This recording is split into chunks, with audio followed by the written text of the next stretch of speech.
So guys, you've all seen the trailer for The Witcher Season 2, but did you know Netflix actually posted an extended version on their website which features brand new scenes? And they've also released brand new pictures as well. So we'll break that all down in this video and more.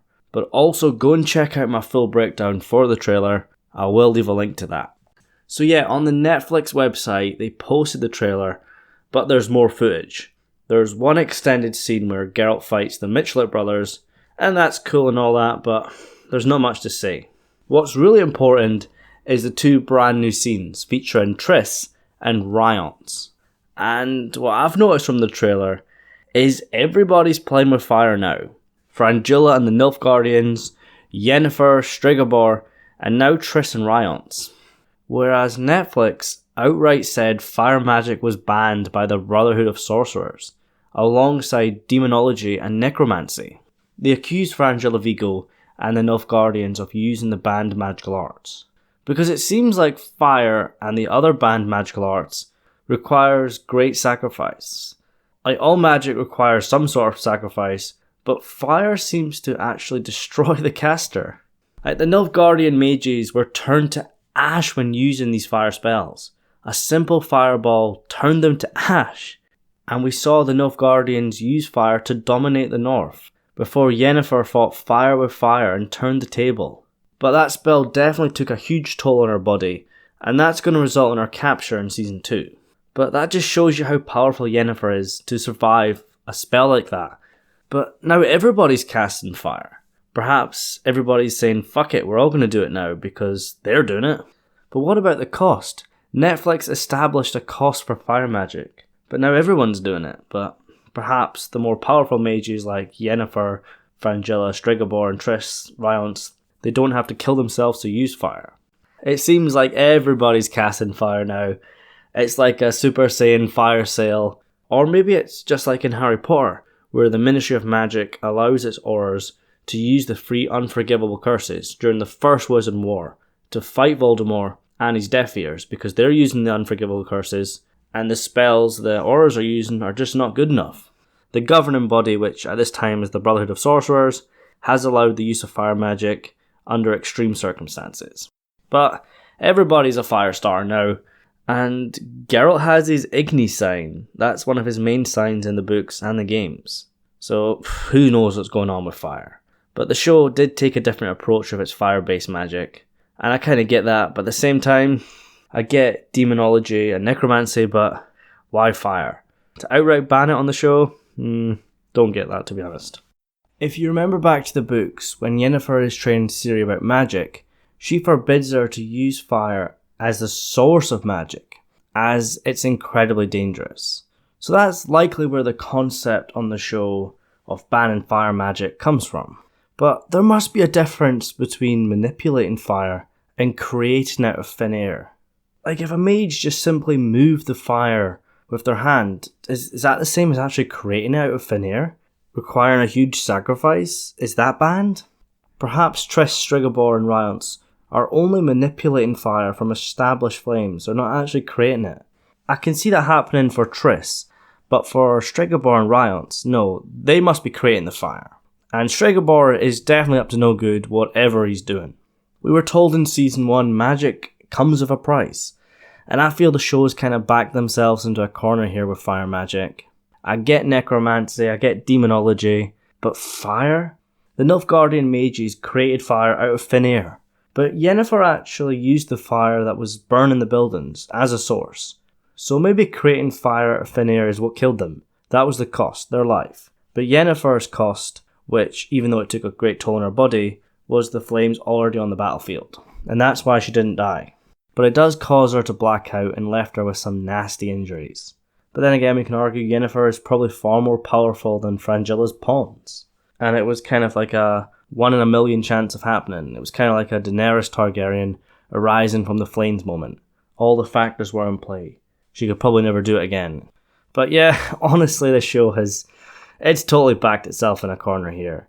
They could have easily have the Nilfgaardians use some sort of dark magic, quite similar to the Dragon Prince if you've watched that, using the life sources of beings to create dark magic. And I'm hoping that in Season 2, they can somehow work their way around it, maybe correct it, maybe a bit of a retcon, or they might just simply ignore it and say, everyone's using fire now, everyone's been doing it for years behind people's backs, and the Nilfgaardians only died because they were creating fire out of nothing. But yeah, Rience is using fire, no surprise there. He is a pyromaniac, and he is one of the villainous characters. And Season 1's approach to villainous characters, it didn't work because they made Cahir, Fringilla, and the entire Nilfgaardians kind of into an evil cult. Whereas that's not true, they're just one faction, they're an empire. They're not really an evil team. There's good and bad guys on all sides, and lots of grey characters. But Rience, on the other hand, is definitely a character that should be viewed as a bad guy. And their pick for the character, their casting, the design, absolutely brilliant. He looks like he's straight out of Gwent. It's honestly that evil grin that gets me. I'm getting Loki/Joker vibes with that. I've got a good feeling about Rience. Fans have been dying to see him. And what comes next. And then you've got the mage Stregobor playing with fire. Again, that's no surprise because he's not a nice person. I could totally see him using forbidden magic behind his colleagues' backs for years. Either that, or fire has been permitted under certain extreme circumstances, like I said earlier. But it's Stregobor. He's obviously going to bend the rules. And then you've got Triss, who is also playing with fire. And in the games, that's her main element. Fire is the type of spell she uses. She uses fire spells all the time in combat. So I can kind of see why they're going to do that. Because even though in Season 1 they told us Netflix is adapting the books, not the games, there's always been an inspiration there. And that's kind of playing off with Triss, because in Season 2, her hair is slightly more red than Season 1. In the books, she's described as having chestnut hair, which is a reddish-brown kind of hair. But Season 1, her hair was definitely brown, with a tint of red. But for Season 2, they've added a lot more red, and I think it looks good. And Triss is an important character in Blood of Elves and Season 2. And if you look closely, you can see Triss's infamous scars on her chest. Because in the books and the show, she is burnt on the chest and has scars. Whereas I believe the games completely ignores this. But in the books, Triss does suffer from some serious trauma from her experiences on the battlefield of Sodden. And if I remember correctly, it does hurt her self-confidence and her abilities as a mage. And if you remember, Triss was wrongly named as the 14th mage to die on the hill, and that comes into play several times in the books. And I'm hoping on the show, Yennefer hasn't taken that place. That belongs to Triss. It's a big part of her character. And with Yennefer's supposed death, in Season 2, Geralt and most people believe Yennefer died after the Battle of Sodden. Geralt and Triss are going to get it on in Season 2 at Kaer Morhen. And then when Yennefer does turn up and it's revealed she's not dead, that's going to cause a lot of drama. In the books, in the games, on the show, Yennefer and Geralt go on and off for a while. At times they're together, at times they're single, and they've seen other people. And Yennefer really only gets jealous with Triss because Triss is one of her best friends. And she knows that Geralt does care for her. But for Geralt, it's just a friendship. But for Triss, she would love another go on The Witcher. Because in the books they have a fling, but in the games, she's the main love interest for number 1 and 2, and one of the 2 main options in number 3. And on the show, I think it's obvious they're going to have a night of passion at the Witcher Keep of Kaer Morhen, because I don't believe on the show they've slept together yet. I think in the books it happens way back in the past, and it doesn't happen at Kaer Morhen again, but on the show, it's definitely going to happen. But I can see why the show's adding it. I know that's going to piss people off, but it makes sense for the show's version of the story. Like I said, I don't think they've slept together on the show yet, so this is the perfect opportunity for that to happen. But maybe it's also because, in the show anyway, that Geralt believes Yennefer is dead, but he's just jumped into bed with her best friend, who is only alive because Yennefer sacrificed herself. And that's a great way to repay her. But that's all the extended scenes. As for the brand new photos, they're mostly HD images from the trailer, or very similar shots. You've got Geralt versus the Bruxa, Geralt giving Ciri her training sword, Geralt in the dark, maybe at Nivellen's mansion or the Temple of Melitia, Ciri and Triss, Tissaia de Vries, Ystref, Francesca Findabar, the Queen of the Elves, Yennefer and Fringilla. Honestly, nothing special, but Season 2 looks good, doesn't it? It looks like a huge improvement over Season 1. Season 1 was a big hit for Netflix, it got so many millions of people watching.